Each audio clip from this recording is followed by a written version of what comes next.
The flight attendant's smug smile vanished as the airline owner stepped onto the plane. Just minutes earlier, she'd forced Malcolm, a black teenager, to move from first class despite his protests. Now she stood frozen, watching her boss embrace the boy she'd humiliated. "Dad," Malcolm said. "There's a problem. Before we dive into this incredible story, where are you watching from today? Drop your location in the comments. If this kind of real-life justice gives you satisfaction, smash that like button and subscribe for more shocking true stories that expose prejudice and celebrate triumph. Now, let's take a step back and see how this whole situation unfolded. Elijah Washington built Skyline Airways from nothing but determination and a dream. At 38 years old, he stood as one of the youngest airline CEOs in America, and certainly the only black owner of a major carrier. The path hadn't been easy. After graduating top of his class from Howard University with dual degrees in business and aeronautical engineering, he faced rejection after rejection from established airlines. "We're looking for someone who fits our company culture," they would say, their eyes sliding away from his dark skin and confident posture. "Your qualifications are impressive, but we have concerns about your ability to connect with our primary customer base," another interviewer told him bluntly. Instead of breaking him, these rejections fueled Elijah's ambition. He started small, with 2 regional planes servicing underrepresented communities. Within 10 years, Skyline Airways grew into a respected national carrier known for exceptional customer service and inclusive hiring practices. Throughout his journey, one constant kept Elijah grounded: his son Malcolm. Even when he and Malcolm's mother Zoe divorced 6 years ago, Elijah maintained a close relationship with his boy. At 16, Malcolm was growing into a thoughtful young man with his father's sharp intelligence and his mother's artistic sensibility. Today marked a special occasion. For the first time, Malcolm would travel alone to visit his father's headquarters in Atlanta. Though they spoke daily and saw each other monthly, Malcolm had never visited the operational heart of his father's empire. "You're sure you've got everything?" Zoe fussed over Malcolm's carry-on bag in their Philadelphia home. "Charger? Headphones? Medication for your allergies?" "Mom, I'm good," Malcolm laughed, adjusting his crisp blue button-down shirt. He'd chosen to dress nicely for the trip, wanting to make his father proud. "Dad arranged everything. First-class ticket and all." Zoe's brow furrowed. "I still wish you'd let me drive you to Atlanta." "It's an 8-hour drive, Mom." "The flight is less than 2 hours," Malcolm reasoned. "Plus, Dad wants me to experience the airline as a regular passenger. See the operation from the customer side." "There's nothing regular about first class," Zoe teased, but her smile didn't reach her eyes. "Just, be careful, okay? You know how people can be." Malcolm nodded, understanding the unspoken concern. His father had prepared him for this reality since he was young enough to comprehend it. In their household, the talk wasn't just about birds and bees, but about how to navigate a world that might see his skin before seeing him. "Keep your boarding pass visible," Elijah had advised during their call last night. "Speak clearly and respectfully, even if others don't offer you the same courtesy. Remember that your conduct reflects not just on you, but on all of us." At Philadelphia International Airport, Malcolm experienced the familiar subtle indignities. The ticket agent's momentary surprise when he presented his first-class boarding pass. The security officer who, randomly, selected him for additional screening while waving through white business travelers. The side glances from other passengers as he waited in the premium boarding area. Malcolm handled each moment with the dignity his father had taught him. Head high, voice steady, emotions controlled. He texted his dad, "Security took forever, but I'm at the gate now. Boarding soon." Elijah's reply came instantly, "Proud of you, son. See you in a few hours. Enjoy the flight." Malcolm couldn't know that those simple words would soon feel like bitter irony. The gate agent called for first-class boarding, and Malcolm gathered his carry-on bag. He handed his boarding pass to the agent, who smiled and wished him a pleasant flight. As he walked down the jet bridge, Malcolm felt a flutter of excitement. Though he'd flown first class with his father before, this marked his first solo premium experience. The cabin gleamed with polished surfaces and plush leather seats. A flight attendant with perfectly coiffed blonde hair and a crisp uniform stood at the entrance. Her name tag read Rebecca Miller. Her welcoming smile faltered when she saw Malcolm. "Excuse me, young man," she said, her voice sugar-coated but firm. "First-class passengers are boarding now. You'll need to wait until your group is called." Malcolm politely extended his boarding pass. "I'm in first class. Seat 2A. Rebecca took the boarding pass, examining it with exaggerated scrutiny. Her lips pressed into a thin line as she reluctantly stepped aside. "Very well." Malcolm found his window seat and settled in, placing his backpack under the seat in front of him. He couldn't help noticing Rebecca watching him while pretending to organize the galley. Twice she walked past, glancing at his seat number. Other passengers filtered in. A white businessman in seat 2B gave Malcolm a double-take before sitting beside him. An elderly couple across the aisle smiled warmly. A middle-aged woman in designer clothes frowned when she noticed him, then leaned toward Rebecca, whispering something that made the flight attendant nod knowingly. Malcolm focused on his phone, texting his friend Tyler about the Atlanta Falcons game they planned to attend that weekend. He tried ignoring the growing discomfort in the cabin, the feeling of being watched, judged. Rebecca approached his seat again, this time with a passenger manifest in hand. "Excuse me, but could I see your boarding pass again?" Malcolm produced it from his pocket. "And do you have ID?" she asked, her tone suggesting this was standard procedure, though no other passengers had been similarly questioned. Malcolm handed over his student ID. "Is there a problem?" "Just routine verification," Rebecca said, though her expression suggested otherwise. "Washington. Malcolm Washington. How did you come to be in first class today?" The businessman beside Malcolm shifted uncomfortably but said nothing. "My father arranged it," Malcolm answered simply. "And who might your father be?" Rebecca pressed, skepticism evident. "Elijah Washington. He owns Skyline Airways." Rebecca's polite veneer cracked as she laughed incredulously. "Skyline Airways? Young man, making false claims won't help your situation." "It's not a false claim," Malcolm insisted, feeling heat rise in his cheeks. "You can call and verify." Another flight attendant, a young Asian man whose name tag read James Chen, approached. "Everything okay here, Rebecca?" Rebecca turned to her colleague. "This young man claims to be the son of our airline's owner. He's obviously confused about his seating assignment." James glanced at Malcolm's boarding pass. "His ticket is valid for 2A. If there's been a mistake, it's in the system."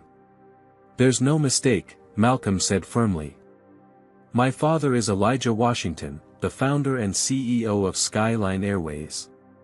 James's eyes widened slightly in recognition, but Rebecca cut him off.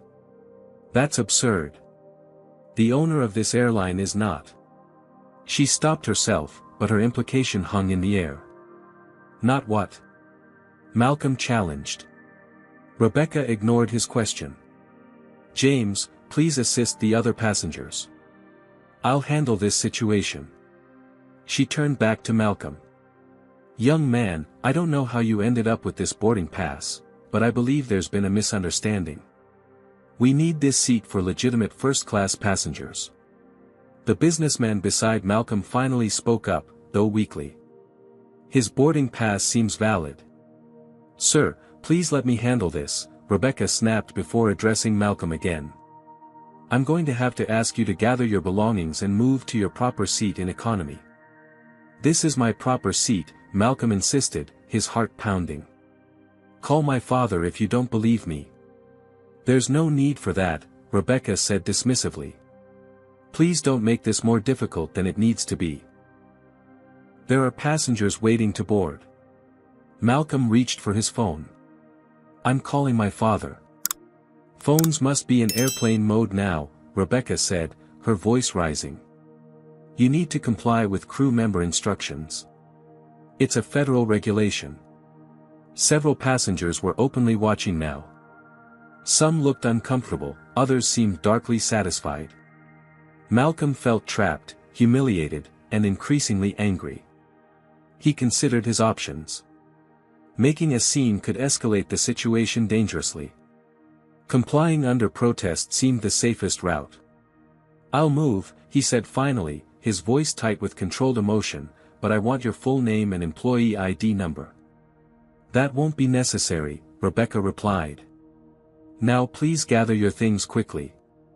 You're delaying the flight. With burning eyes and stiff movements, Malcolm collected his backpack. The walk through first class felt endless, every step an exercise in swallowed pride. As he passed James, the flight attendant whispered, I'm sorry. In that moment, Malcolm understood something his father had tried to explain. Sometimes, the cruelest aspect of discrimination wasn't the act itself, but the silence of those who recognized the injustice yet did nothing to stop it. The economy section bustled with activity as passengers stowed luggage and found their seats. Malcolm stood in the aisle, boarding pass in hand, searching for his newly assigned spot, 23B, a middle seat in the rear of the aircraft. Excuse me, he said to a heavy-set man occupying the aisle seat. I think I'm in 23B. The man sighed dramatically but stood to let Malcolm squeeze past. On the window side sat a teenage girl with headphones, who barely glanced up from her phone. Malcolm settled between them, his knees pressed against the seat in front, a stark contrast to the spacious first-class accommodation that was rightfully his. His mind raced with thoughts of what his father would do in this situation. Elijah Washington had built his reputation on calm assertiveness and strategic thinking. Malcolm decided to try once more to resolve the situation through proper channels. When a different flight attendant passed by, Malcolm gently caught her attention. Her name tag identified her as Denise Cooper, and her warm brown complexion and kind eyes gave Malcolm a flicker of hope. Excuse me, Miss Cooper. I need some help. I was wrongfully removed from my first-class seat by another attendant. Denise looked concerned. What happened?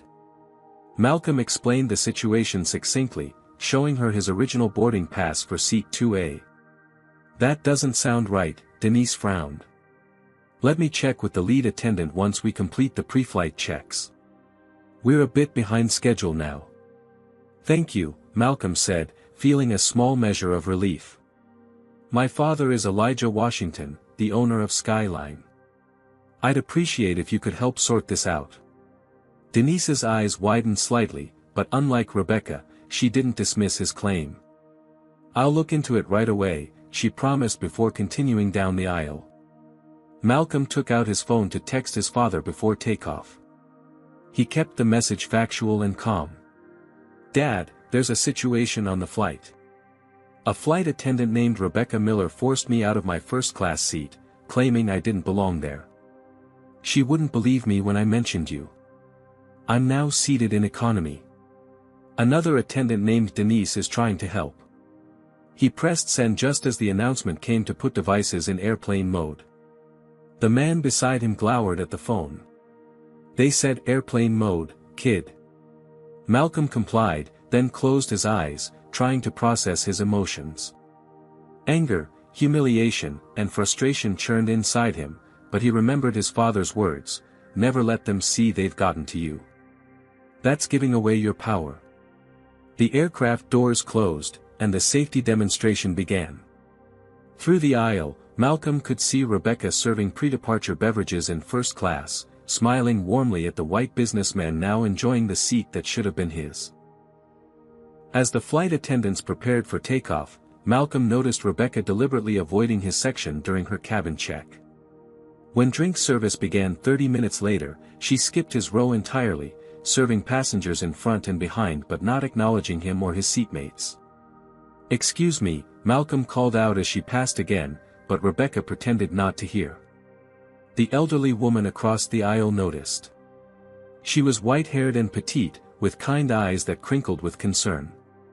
When the attendant left, she leaned over and offered Malcolm her untouched bottle of water.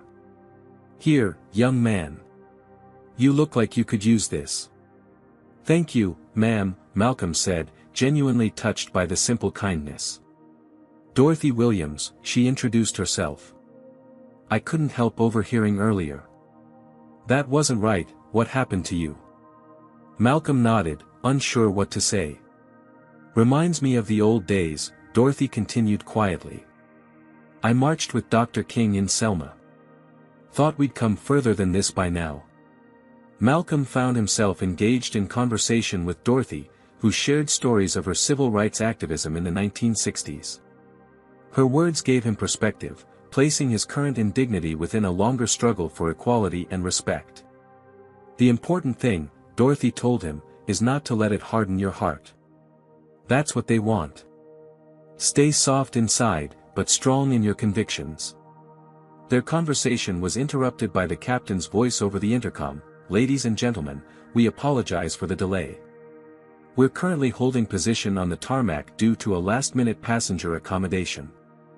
We should be underway shortly." Murmurs of annoyance rippled through the cabin. Malcolm checked his watch. They should have departed 20 minutes ago. He noticed Denise hurrying down the aisle, looking agitated. James appeared from first class, engaged in intense conversation with another crew member. Something was happening. "What's the holdup?" the man next to Malcolm grumbled. "Some people have connections to make." Malcolm's phone vibrated in his pocket. Discreetly, he checked the screen. One new message from Dad: "Stay in your seat. I'm handling it." Malcolm's heart raced. What did that mean? Before he could speculate further, he noticed Rebecca rushing toward economy class, her face flushed and expression panicked. She stopped at the sight of Malcolm, then quickly turned and hurried back toward the front of the plane. Dorothy leaned over again. "Something's afoot," she whispered with a knowing smile. "And I have a feeling justice might be about to board this flight." The atmosphere inside the aircraft shifted palpably as whispers raced through the cabin. Passengers craned their necks, trying to see what was happening at the entrance. Malcolm remained in his cramped middle seat, heart pounding against his ribs as he contemplated his father's cryptic message. "Ladies and gentlemen," the captain's voice returned, sounding notably different than before, "we have the privilege of welcoming a special passenger aboard our flight today. Please join me in greeting the founder and CEO of Skyline Airways, Mr. Elijah Washington." A collective gasp rippled through the cabin, followed by murmurs and the clicking of phone cameras. Malcolm sat up straighter, a mixture of emotions washing over him: relief, vindication, and a touch of apprehension about what would unfold. Elijah Washington stepped into view at the front of the plane. Even from a distance, his presence commanded attention. Tall and impeccably dressed in a tailored navy suit, he carried himself with the quiet confidence of a man accustomed to navigating hostile environments with dignity. His close-cropped hair showed distinguished touches of silver at the temples, and his expression remained professionally neutral as he nodded acknowledgments to surprised passengers. Malcolm watched as his father paused in first class, his gaze lingering on the now-occupied seat 2A. The businessman who had taken Malcolm's place shifted uncomfortably under Elijah's steady regard. Rebecca stood nearby, her formerly authoritative demeanor replaced by visible anxiety as she twisted her hands in front of her uniform. Without comment, Elijah continued his deliberate walk through the aircraft. Passengers whispered as he passed. Some reached out for handshakes or attempted to engage him, but Elijah remained focused, his eyes scanning each row until they found what he sought. When father and son locked eyes, something powerful and unspoken passed between them. Elijah's composed expression softened momentarily with a flash of fierce paternal love before returning to professional neutrality. "Malcolm," he said simply, his deep voice carrying through the suddenly quiet cabin. "Dad," Malcolm responded, rising as much as the limited space allowed. The heavy-set man blocking Malcolm's exit to the aisle hurriedly stood, now eager to accommodate. "Sir, please, let me get out of your way."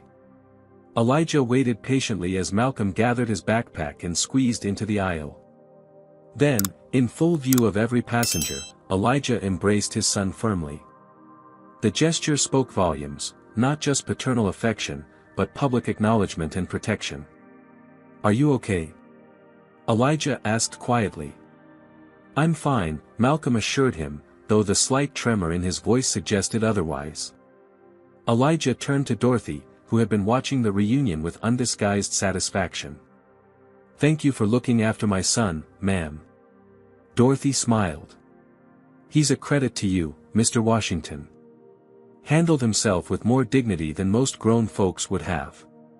Elijah nodded appreciatively before addressing the situation directly. "Malcolm, I'd like you to tell me exactly what happened. Don't leave anything out." As Malcolm recounted the incident, Rebecca's initial suspicion, her repeated questioning, her dismissal of his identity, and his forced removal to economy, other passengers in nearby seats listened intently. Some looked away in shame, others nodded in grim recognition of a familiar pattern of behavior. Rebecca appeared at the back of the plane, her face flushed.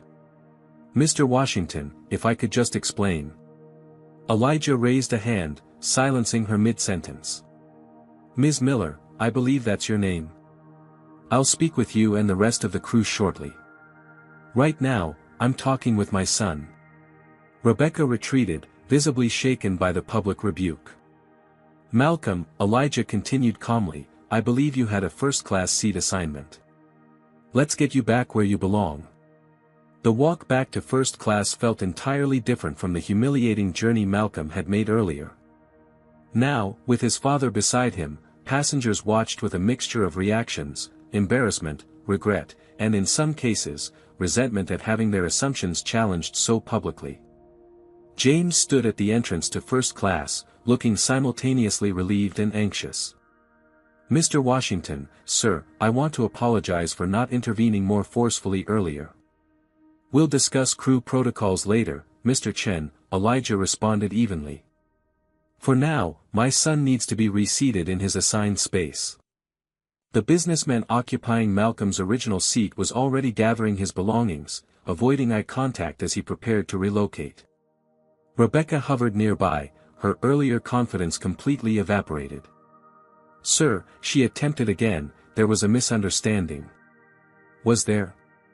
Elijah's question hung in the air, pointed and unmistakable in its implication. "Would you have removed my son from his rightful seat if he were white?"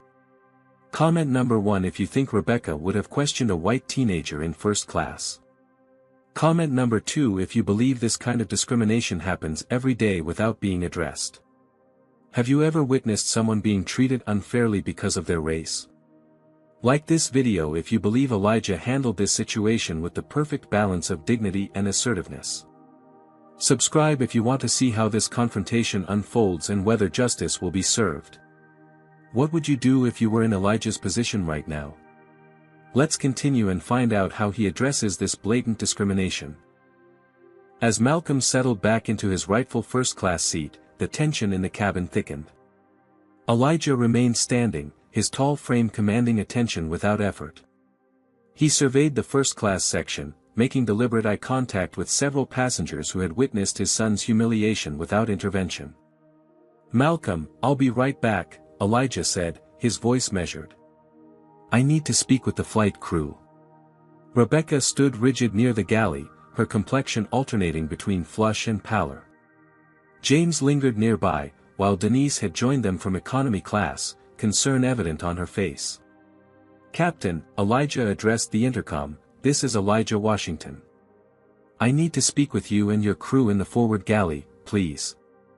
The captain's voice responded promptly, "Of course, Mr. Washington. I'll send my first officer to the cockpit and join you immediately." Passengers throughout the aircraft watched the unfolding drama with rapt attention. Many had their phones out, recording snippets despite the flight attendants' half-hearted requests to desist. The incident was rapidly transforming from a personal humiliation into a public reckoning. In the galley, Elijah stood with perfect posture, hands clasped behind his back as the captain, 3 flight attendants, and the purser gathered in the confined space. The atmosphere crackled with tension. "I'll be direct," Elijah began, his voice low but intense. My 16-year-old son was publicly humiliated, accused of lying about his identity, and forcibly removed from his assigned seat based on what appears to be racial profiling by a member of your crew. Rebecca started to speak, but the captain raised his hand. Mr. Washington, on behalf of the entire crew, I want to express our deepest apologies. Captain Stevens, Elijah interrupted gently, I appreciate the sentiment, but I'm more interested in understanding how this happened on an airline that has explicit anti-discrimination policies that I personally implemented. He turned to Rebecca. Ms. Miller, I'd like to hear your explanation. Rebecca straightened her uniform jacket, attempting to regain her professional demeanor. Mr. Washington, I was simply following protocol for passenger verification. The young man's presence in first class seemed unusual, and when he made claims about being related to the airline's owner, I had reason to believe he was being untruthful. What specifically seemed unusual about my son's presence in first class? Elijah pressed. Rebecca hesitated, awareness of the minefield she was navigating evident in her expression. He's very young to be traveling alone in premium class, and he wasn't dressed like our typical first-class passengers.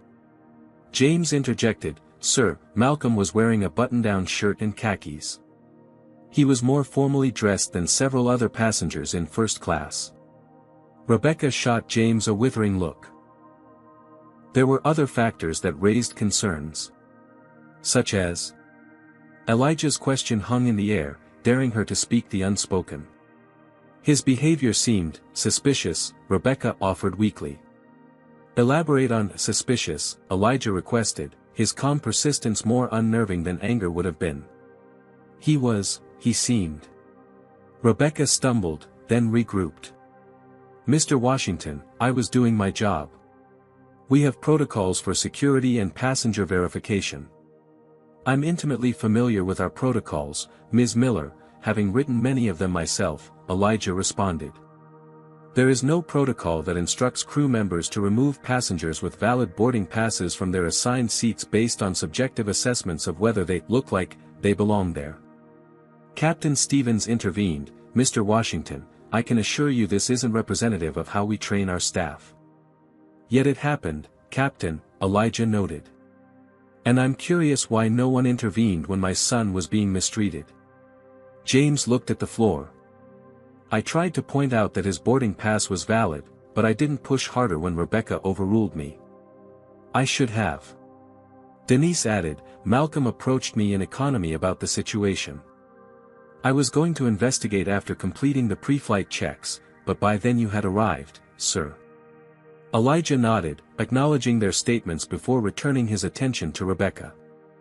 Ms. Miller, when my son told you who he was, who his father was, why didn't you simply verify this information? A quick call to the gate, a check of the passenger manifest notes, or even a simple Google search would have prevented this entire situation. Rebecca's professional veneer cracked further. With all due respect, sir, people make false claims all the time. It seemed highly improbable that he was telling the truth. Improbable because. Elijah let the question hang. The uncomfortable silence that followed spoke volumes. Everyone in the galley knew exactly why Rebecca had found it improbable that a young black man could be the son of an airline owner. Let me be perfectly clear, Elijah continued, his voice taking on an edge of steel. Skyline Airways was founded specifically to create an inclusive travel experience where every passenger is treated with equal respect regardless of their appearance, age, or race. What happened today represents a fundamental violation of our core values. He addressed the entire crew. I will not cancel this flight because that would inconvenience hundreds of passengers and disrupt our operations. However, Ms. Miller, you will not be continuing to Atlanta today. Rebecca's eyes widened. Sir, you can't just. I can and I am, Elijah stated firmly. You will be replaced by a reserve flight attendant for this service. Upon our arrival in Atlanta, there will be a full investigation into this incident, with appropriate consequences to follow. The captain nodded, acknowledging the decision. I'll make the arrangements immediately. One more thing, Elijah added. I want an announcement made to the passengers explaining the delay and the reason for the crew change. Complete transparency is essential here. Rebecca's composure finally broke. This is outrageous. I was doing my job, following my instincts about a security concern. Your instincts led you to discriminate against my son, Elijah replied evenly. And now you'll face the consequences of that decision. Captain Stevens, please arrange for Ms. Miller's replacement. I'll return to my seat with Malcolm. As Elijah turned to leave the galley, Rebecca made a last desperate attempt. You're only doing this because he's your son. If he were anyone else's child, you wouldn't care. Elijah paused, turning back slowly. You're wrong, Ms. Miller. I would care deeply regardless of whose child was mistreated on my airline. The difference is, if he weren't my son, I might never have known about it. How many other passengers have you humiliated who didn't have the power to hold you accountable? With that final question lingering in the air, Elijah returned to the first-class cabin. He settled into the seat beside Malcolm, placing a reassuring hand on his son's shoulder. What's going to happen now? Malcolm asked quietly. Justice, Elijah replied simply. And hopefully, change. Minutes later, passengers watched as airport security personnel boarded the plane and escorted Rebecca off the aircraft. Her face was masked with indignation, but beneath it, something else was visible, the dawning realization that actions which had previously gone unchallenged now had consequences. The captain's voice came over the intercom, "Ladies and gentlemen, we apologize for the continued delay. We're making a crew adjustment and will be departing shortly. We at Skyline Airways have a zero-tolerance policy for discriminatory behavior of any kind.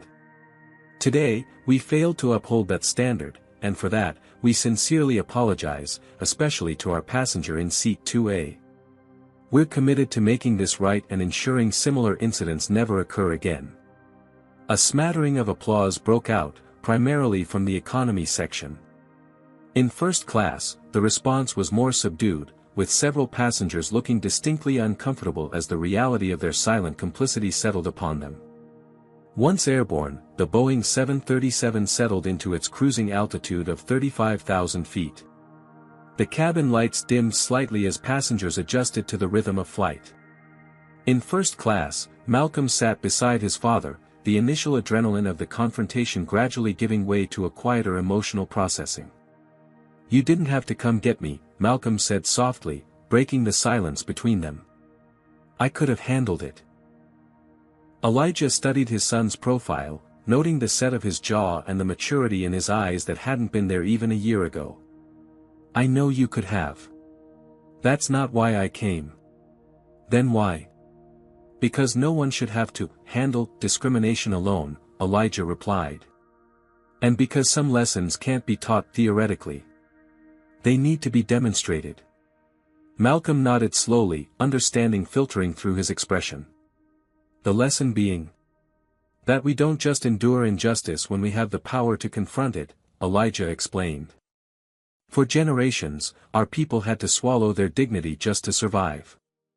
But we live in a different time now. You and I have privileges that our ancestors couldn't imagine: education, resources, influence. With those privileges comes responsibility.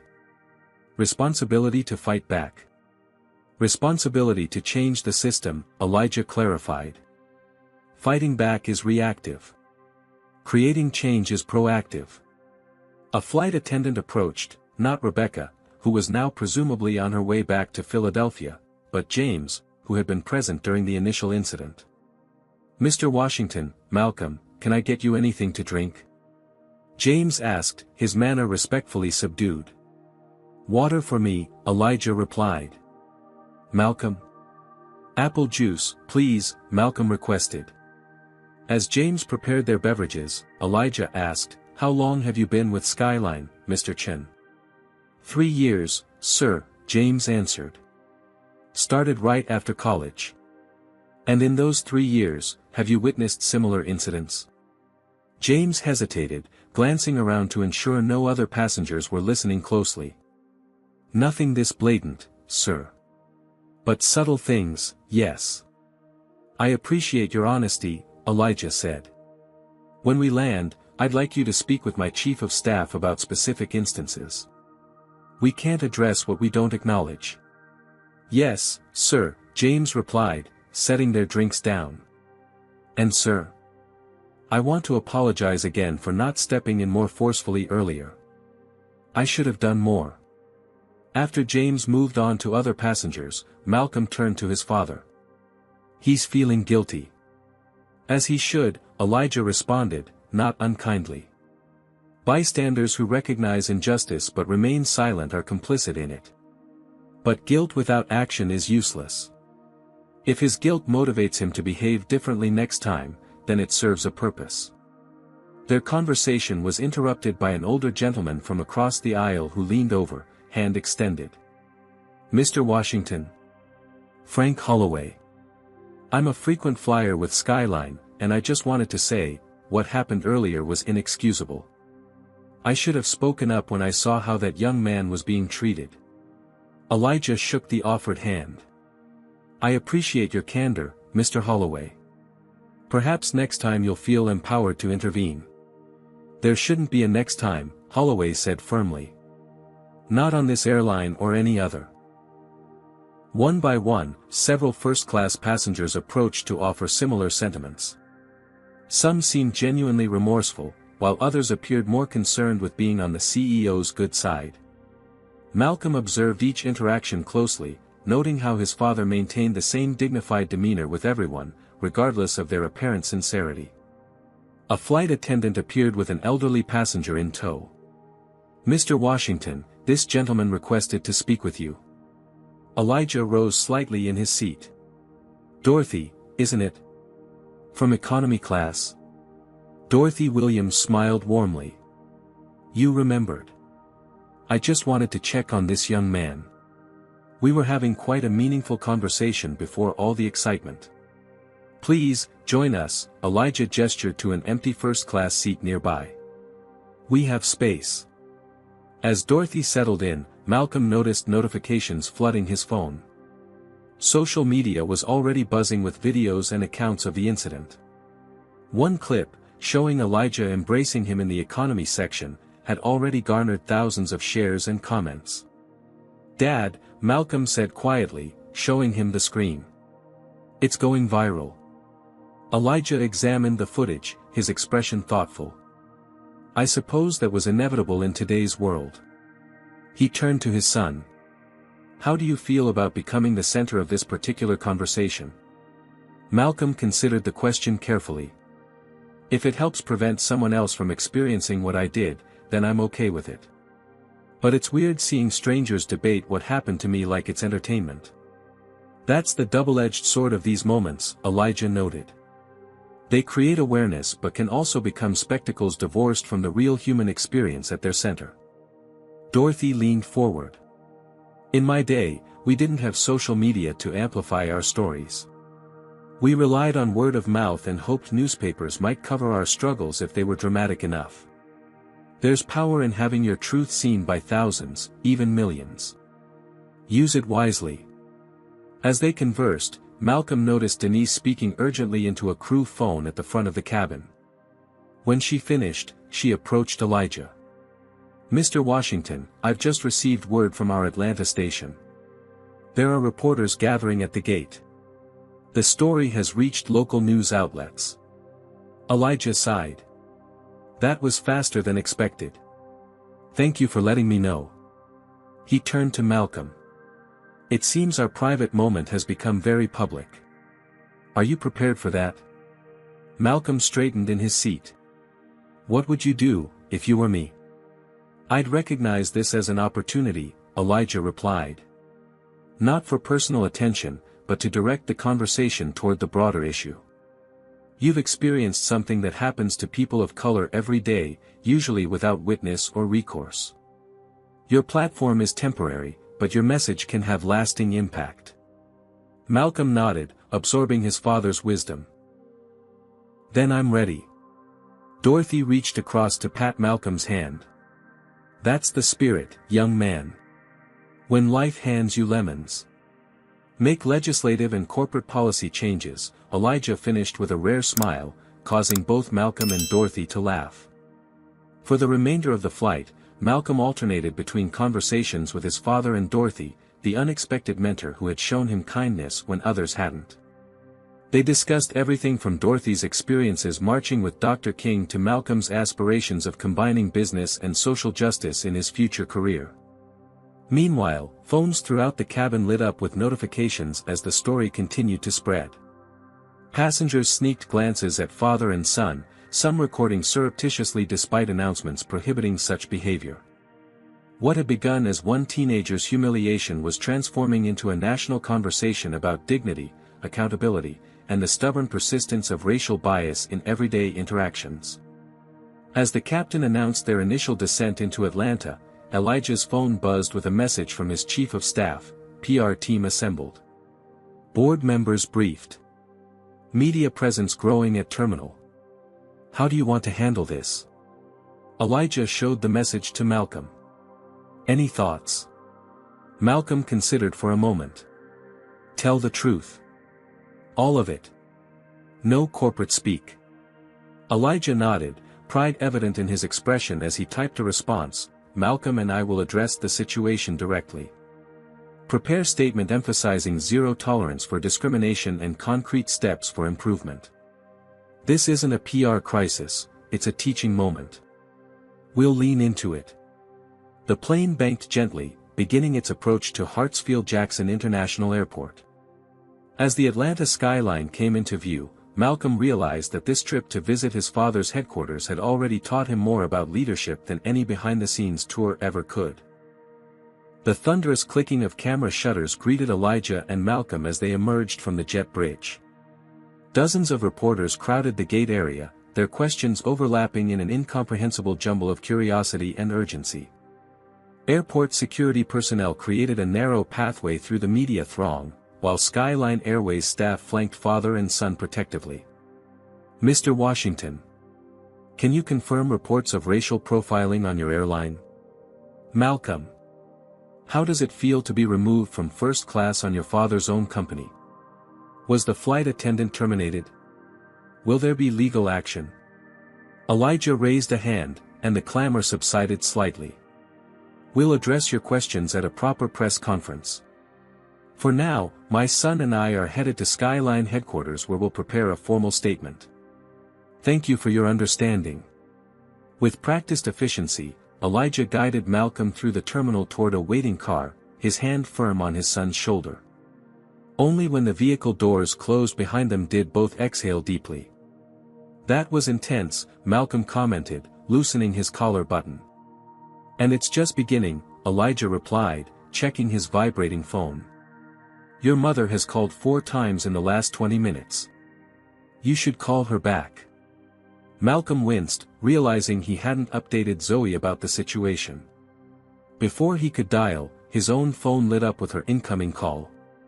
Mom, I'm okay, he answered immediately. Malcolm James Washington, I've been watching the news for the past hour. Zoe's voice crackled with maternal concern and anger. Why didn't you call me the moment this happened? It all unfolded pretty quickly, Malcolm explained, recounting the details while his father listened, occasionally nodding in confirmation. I'm booking a flight to Atlanta right now, Zoe declared. Mom, that's not necessary. It absolutely is necessary, she interrupted. My son was publicly humiliated because of the color of his skin. I'm coming there, and I'm bringing our attorney. Elijah gently requested the phone. Zoe, it's Elijah. I understand your concern, but rushing to Atlanta might escalate the media situation unnecessarily. Malcolm is safe, he's handling this with remarkable maturity, and we're addressing it directly. Don't you dare tell me what's necessary when it comes to our son, Elijah, Zoe replied, her voice steely. I warned you both about this trip. I knew something like this could happen. And now that it has, we're dealing with it, Elijah countered calmly. This isn't just about Malcolm anymore. The incident has already gone viral. We have an opportunity to create meaningful change in how the airline industry addresses bias and discrimination. After further discussion, they reached a compromise. Zoe would wait 24 hours before deciding whether to fly to Atlanta, giving Elijah and Malcolm time to assess the situation and develop a response strategy. At Skyline headquarters, the executive floor buzzed with crisis management activity. Elijah's chief of staff, Tara Reynolds, had assembled the leadership team in the main conference room. Screens displayed news coverage and social media trends tracking the incident's viral spread. "It's the top trending topic nationally," Tara reported as Elijah and Malcolm entered. "The video from the plane has over 2 million views already. We're receiving thousands of messages, some supportive, others, not so much. What's the board saying?" Elijah asked, accepting a tablet displaying urgent communications. "They're divided," Tara admitted. "Some are fully behind you taking a strong stand.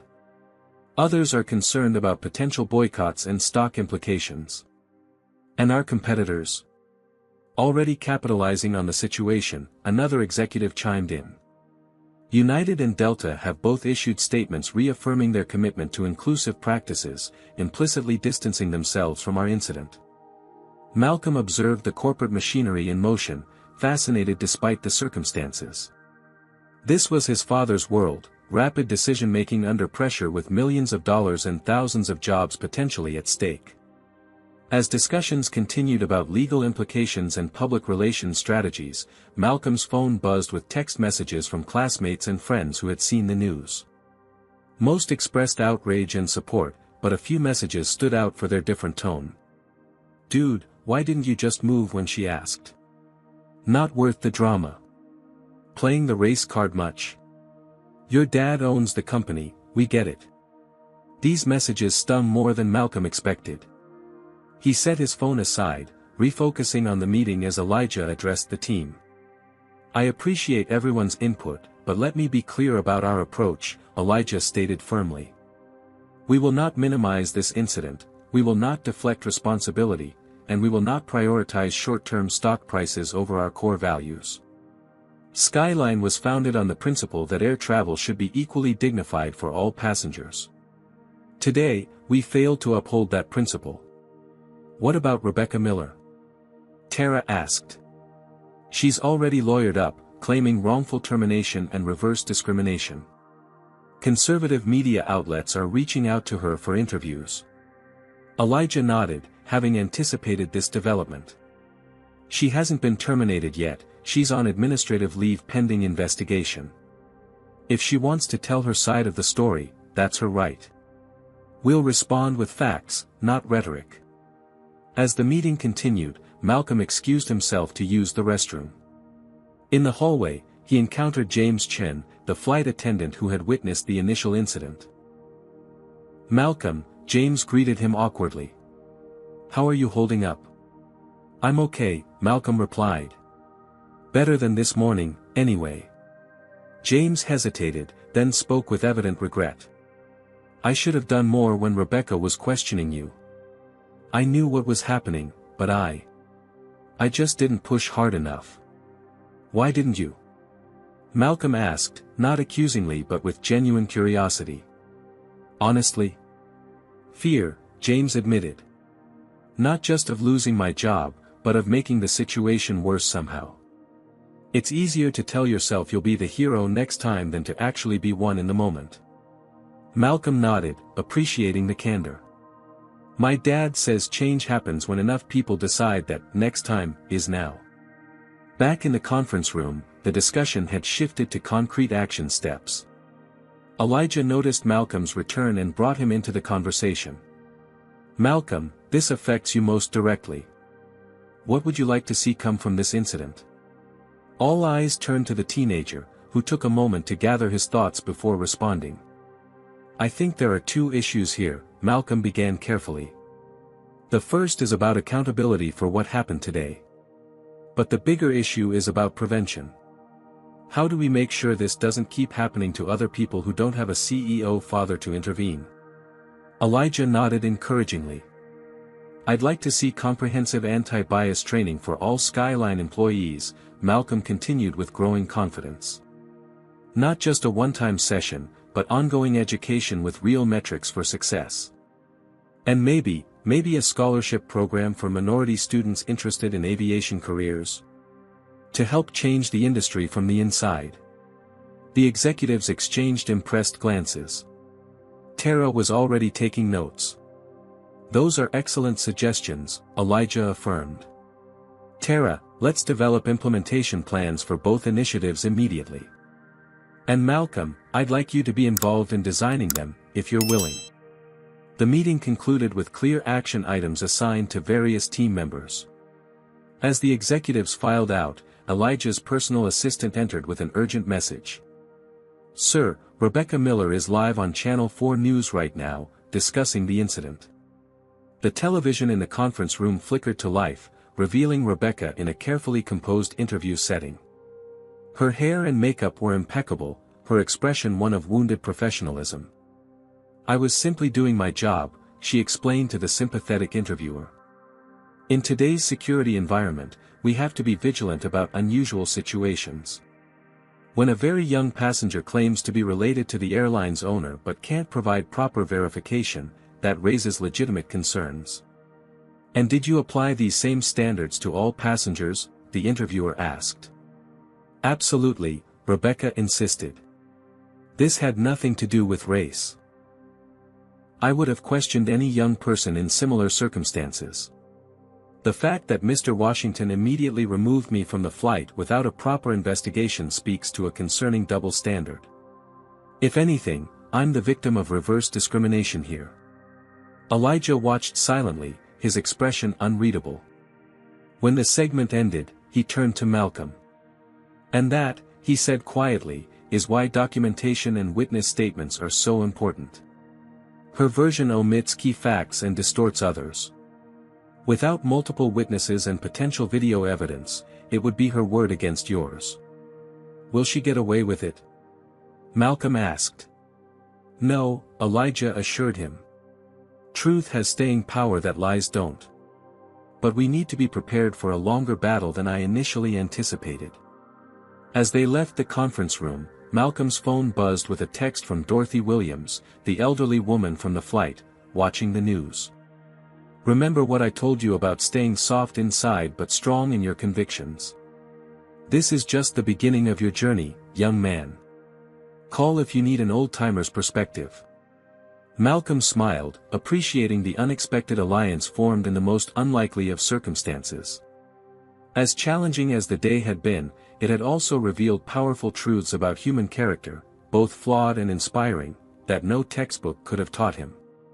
1 month after the incident, Malcolm stood before a crowd of 300 high school students at the Young Leaders of Tomorrow conference in Chicago. The auditorium buzzed with anticipation. Many attendees had specifically registered after learning he would be speaking about his viral experience. "I never planned to become a hashtag," Malcolm began, earning understanding laughter from the audience. "I was just a kid trying to visit his dad. But what happened to me on that flight happens to people who look like us every day, in stores, in restaurants, in schools, and in workplaces across America. The only difference is, most don't have cameras recording and a CEO father to intervene." As Malcolm delivered his carefully prepared speech, he reflected on the whirlwind month since the incident. True to her word, Zoe had flown to Atlanta the day after the confrontation, bringing the family's longtime attorney, Stephen Rodriguez. Together with Elijah's legal team, they had mapped out a comprehensive approach to address both the specific incident and its broader implications. Rebecca Miller's wrongful termination lawsuit had been filed with dramatic flair and extensive media coverage. Conservative outlets portrayed her as a conscientious employee being sacrificed on the altar of political correctness. Liberal media countered with analyses of implicit bias and the persistent reality of traveling while black. What Rebecca hadn't anticipated was the steady stream of former Skyline employees and passengers who came forward with similar stories about her behavior. A flight attendant of Puerto Rican descent described being constantly critiqued on her appearance and accent. A Nigerian businessman recounted being questioned about his first-class ticket on 3 separate occasions. A Middle Eastern family recalled Rebecca summoning security when their toddler became fussy during boarding. The discovery process revealed a personnel file containing multiple customer complaints that had been addressed with nothing more than verbal warnings. The lawsuit quickly transformed from Rebecca's offensive maneuver to a defensive struggle as her pattern of behavior came to light. "What I learned," Malcolm continued in his speech, "is that silence protects the status quo. When we don't speak up about discrimination, whether we're experiencing it or witnessing it, we allow it to continue unchallenged. But I also learned that speaking up requires courage, because those who benefit from the current system will fight to preserve it." In the audience, Elijah watched proudly as his son articulated insights that many adults never grasp. Beside him sat Dorothy Williams, who had become an unexpected mentor to Malcolm. After learning of her civil rights background, Elijah had invited her to join Skyline's newly formed Community Advisory Board, which provided input on diversity and inclusion initiatives. "The most important question isn't whether bias exists," Malcolm told the attentive students. "We know it does. The question is, what are we going to do about it? And that's where each of you comes in." He outlined the scholarship program that Skyline Airways had established in the wake of the incident, the Future in Flight Initiative, providing educational and career opportunities for minority students interested in aviation. The first cohort of 20 scholars would begin their journey that fall. Meanwhile, across town in the federal courthouse, Rebecca Miller's lawsuit was reaching its conclusion. The judge, a no-nonsense woman with 30 years on the bench, had grown increasingly impatient with Rebecca's shifting narrative as evidence mounted against her claims. "Ms. Miller," the judge addressed her directly, "you have alleged wrongful termination, yet documents show you were placed on administrative leave with pay pending investigation, not terminated. You claim reverse discrimination, yet testimony from multiple witnesses of various backgrounds establishes a pattern of differential treatment toward minority passengers. You assert you were simply following security protocols, yet Skyline Airways' actual written procedures contradict your actions in this case." Rebecca sat stiffly beside her attorney, her once confident demeanor now brittle with defensive anger. Furthermore, the judge continued, "The defendant's records indicate that following their internal investigation, you were offered reinstatement conditional upon completing their enhanced anti-bias training program, an offer you declined in favor of pursuing this lawsuit." The verdict, when it came, was unequivocal: judgment for the defendant, Skyline Airways. Rebecca's claims were dismissed with prejudice, meaning she could not refile the suit. As a final blow, the judge ordered Rebecca to pay a portion of Skyline's legal fees, citing the frivolous nature of the lawsuit in light of the evidence presented. Back at the youth conference, Malcolm was concluding his presentation.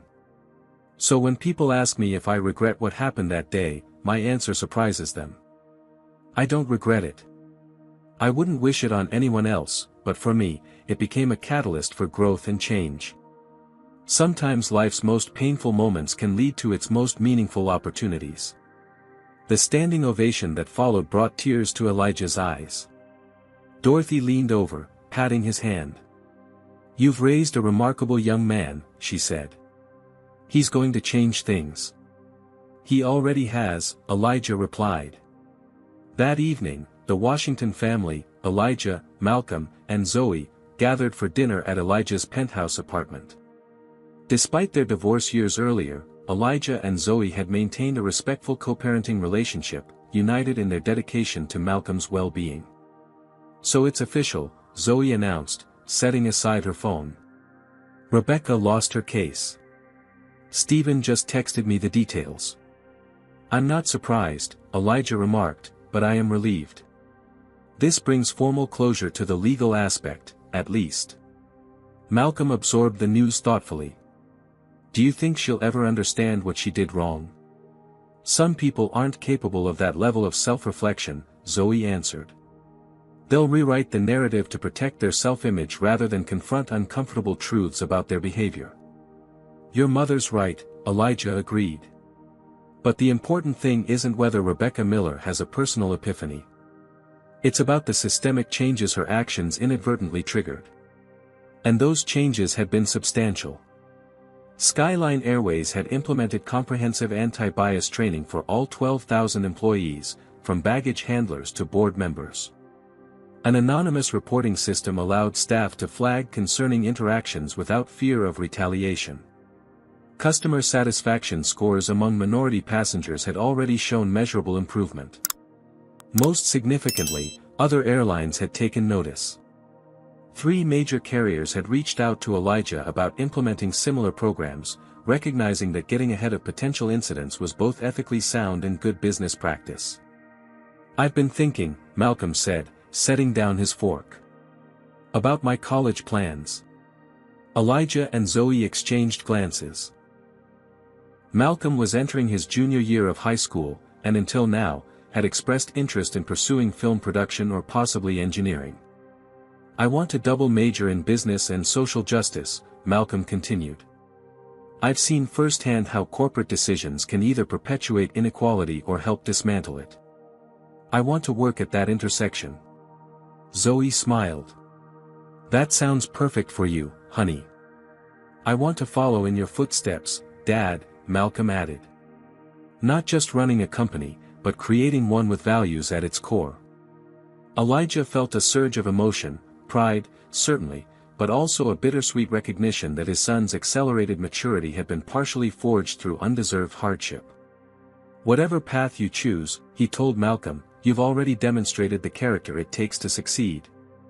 Not just in business, but in life." As their meal concluded, Malcolm received a text from James Chen, who had been promoted to lead flight attendant after demonstrating exceptional leadership during the crisis. The flight crew that had witnessed the original incident had been transformed by it. James in particular had become an outspoken advocate for creating a more inclusive atmosphere on board. "James says Dorothy is telling everyone at headquarters about her honorary grandson speaking at the conference today," Malcolm laughed. "I think she's adopted me." "You could do worse for a surrogate grandmother," Zoe smiled. "She's quite the force of nature." As the evening drew to a close, Malcolm stood on the balcony overlooking the Atlanta skyline, reflecting on the journey of the past month. The humiliation of that day on the plane had evolved into something he never could have anticipated: a platform, a purpose, and a deepened understanding of both society's flaws and its potential for growth. His phone buzzed with a notification. Another news outlet had picked up the story of the judge's verdict in Rebecca's lawsuit. The headline read, "Flight attendant who removed CEO's son loses discrimination case, airline launches scholarship program in response." Malcolm smiled slightly. The story wasn't over yet, but this chapter was reaching its conclusion.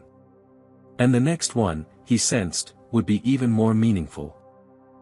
The gleaming Skyline Airways Boeing 787 Dreamliner cut through wispy clouds on its approach to San Francisco International Airport.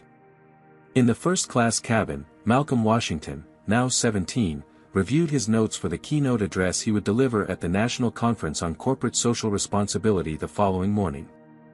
"Nervous?" Elijah asked from the adjacent seat. "A little," Malcolm admitted. "It's a bigger audience than I'm used to."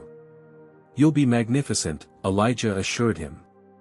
"Just speak your truth, as you've been doing all year." 1 year had passed since the incident that transformed both Malcolm's life and Skyline Airways. What began as a humiliating experience had catalyzed remarkable changes throughout the organization and beyond. The flight attendant approached their seats, Denise Cooper, now Senior Cabin Services Manager for the Western Region. "Mr. Washington, Malcolm, will be landing in approximately 20 minutes. Can I get you anything before we begin our descent?"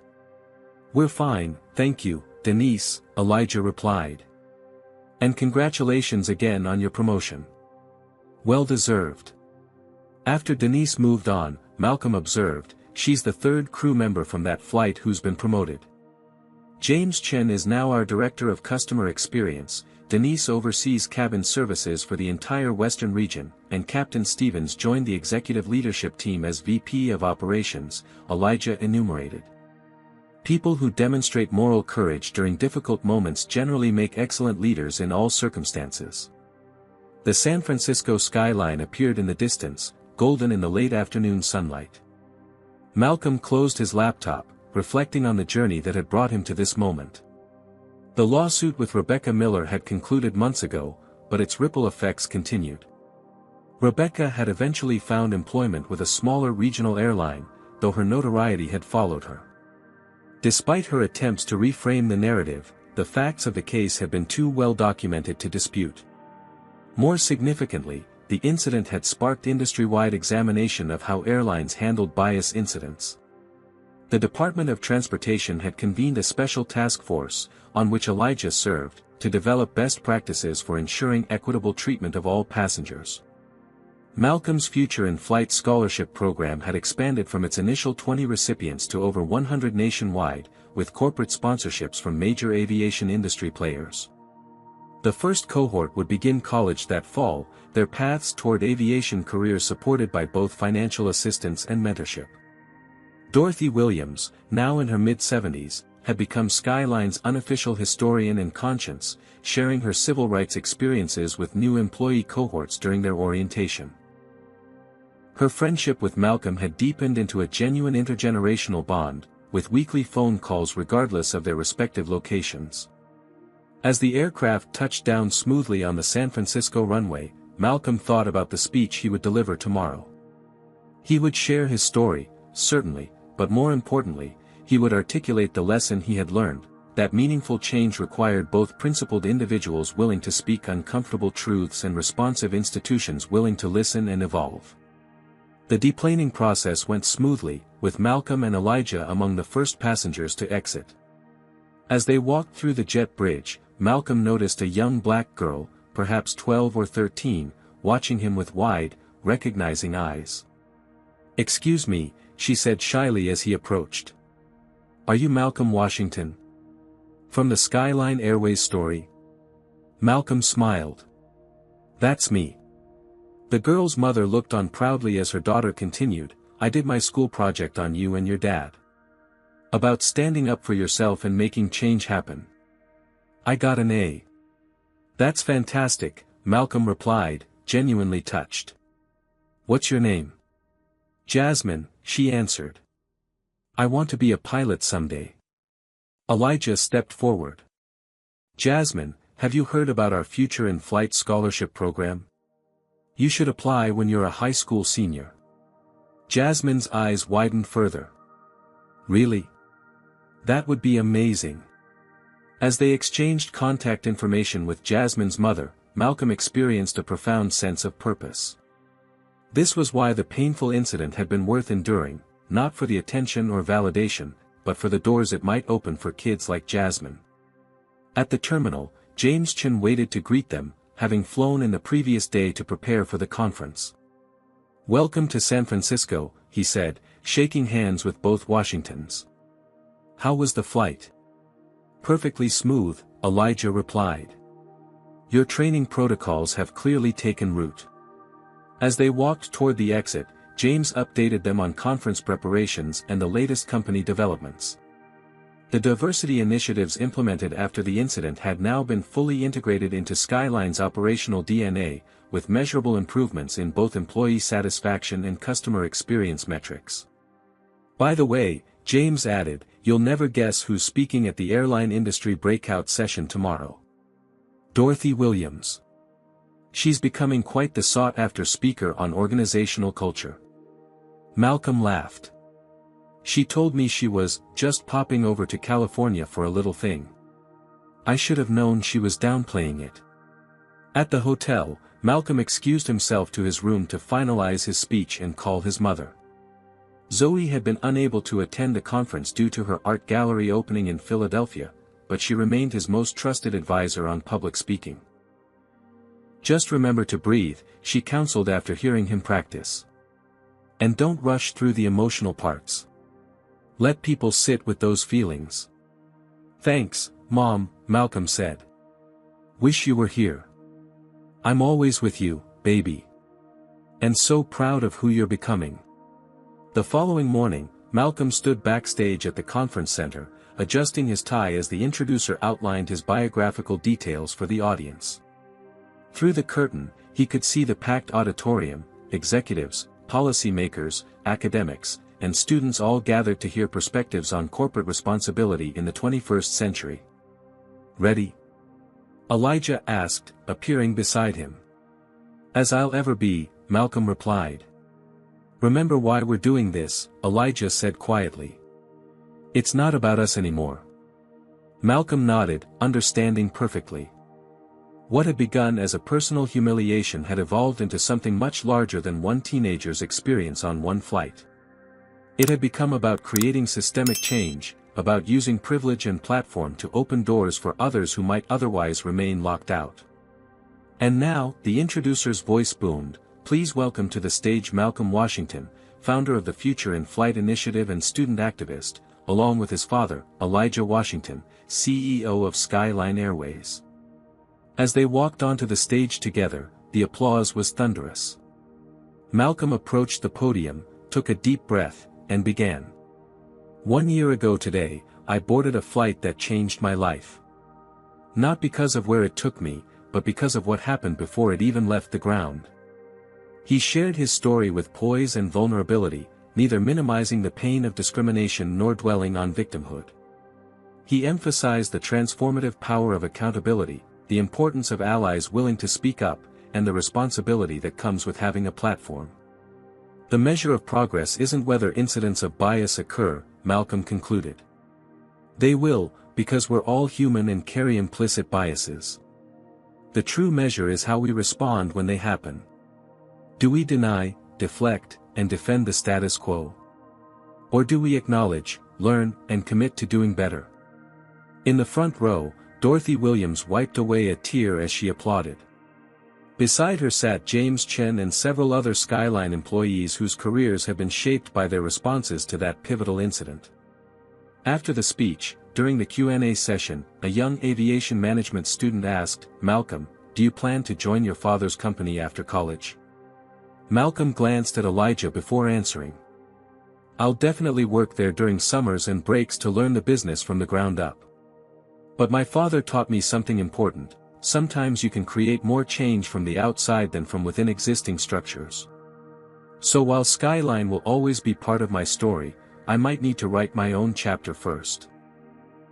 The day concluded with a special event, the official introduction of the newest addition to the Skyline Airways fleet, a Boeing 777 emblazoned with a unique livery celebrating diversity and named the Dorothy Williams. Dorothy herself stood speechless as the aircraft was unveiled in a digital presentation, her hand pressed to her heart in disbelief.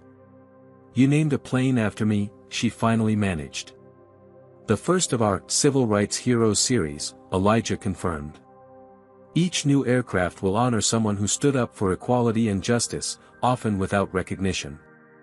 You're just the beginning. Later that evening, at a small private dinner, Malcolm sat between his father and Dorothy, surrounded by key figures who had been part of their journey over the past year. As conversations flowed around the table, Malcolm reflected on how a single incident, painful as it was, had created ripples of positive change that continued to expand outward. James raised his glass in a toast. To Malcolm and Elijah Washington, who turned a moment of injustice into a movement for inclusion. And to Dorothy Williams, Elijah added, who reminds us that the civil rights movement didn't end in the 1960s but continues every day through small acts of courage and kindness. Dorothy shook her head modestly, but her eyes shone with emotion. I'm just an old woman who couldn't stay silent when I saw wrong being done. The real toast is to the future, to all the young Malcolms and Jasmines who won't have to fight the same battles we did because of the work we're doing now. As the evening drew to a close, Malcolm stepped onto the hotel balcony overlooking San Francisco Bay. The lights of the city sparkled below, and a Skyline Airways plane traced its path across the night sky, its navigation lights blinking steadily. Elijah joined him, placing a hand on his shoulder. Penny for your thoughts. I was just thinking about that moment when you first stepped onto the plane, Malcolm replied. How everything changed in an instant. For the better, ultimately, Elijah noted. Yeah, Malcolm agreed. But not everyone has a father who can board a plane and right a wrong. Most people have to just swallow their humiliation and move on. Which is why we can't, Elijah said firmly. Swallow it and move on, I mean. With privilege comes responsibility. Malcolm nodded, the cool San Francisco breeze washing over them. 1 year ago, I was just a kid excited to visit my dad's company. Now I'm speaking at national conferences and running a scholarship program. Life takes some unexpected turns. The most meaningful journeys usually do, Elijah replied. The question is what we make of those turns when they come. As they stood together in companionable silence, Malcolm reflected on all that had transpired since that fateful flight. The public attention would eventually fade, as it always does. Rebecca Miller would become a footnote in the story rather than its central antagonist. Even the viral video would gradually be replaced by newer, more shocking content in the relentless cycle of social media. But what would remain were the changes they had implemented, the doors they had opened, the conversations they had started. Somewhere out there was another young person like Jasmine who might now see a path forward that hadn't existed before. That, Malcolm decided, made everything worthwhile. Ready to head back inside? Elijah asked after a while. Almost, Malcolm replied. Just taking a moment to appreciate how far we've come. And how far we still have to go. Father and son stood together, framed against the night sky, two generations united in purpose, transformed by adversity, and committed to creating a world where the color of one's skin determined neither their destination nor their journey. Malcolm's journey teaches us that discrimination doesn't just happen in history books, it occurs every day in modern America. When confronted with racism, we have choices: remain silent, confront it directly, or transform it into positive change. The Washington family chose the latter, using their privilege and platform to create systemic transformation rather than seeking mere personal vindication. This story reminds us that true change requires both individual courage and institutional accountability. One person speaking up can create ripples, but lasting impact demands structural reform.